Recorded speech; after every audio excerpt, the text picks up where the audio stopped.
नमस्कार बंधु मैंने आज हम जाना विभाजिता नियम कौन बा न हरिकी भागशेष शून्य आसो कि नहीं आम जाना न हरिकी देख अर्थात कौन अच्छी दुई दुई आम हरण करवा नहीं जी बात देती हरण नक तुम कहदेव तले शून्य आसो कि नहीं हरण छिंड कि नहीं देख यदि माकू हरबी या तले शून्य आसो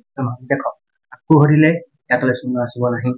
आकू हरिले या तले शून्य आसो आकू हरिले या तले शून्य आसो आकू हरिले या तले शून्य आस हरण करची ना बिना हरण मुझे तले शून्य आसो कि नहीं तुम भी कहीपर शिखी जाओ पंचर मन देख देख जेको संख्यार डाण पाख अने डाण पाख डाण पाख डाण पाख डाण पाख डाण पाख डाण पाख कौन अच्छी डाण पाखे शून्य दुई चार छठ यदि यही थे आखि बुझी देकी कहीदेव भागशेष शून्य हरण करदी ये डाण पाखे एकक स्थान में शून्य दुई चार छः आठ था दुई हरण दे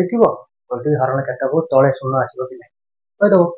इमान थे जो बुझीपार तार मत यही प्रश्नर आंसर दियो तले कौन हम भागशेष शून्य हम कि ना। भिडियो भल लगे लाइक कर शेयर कर।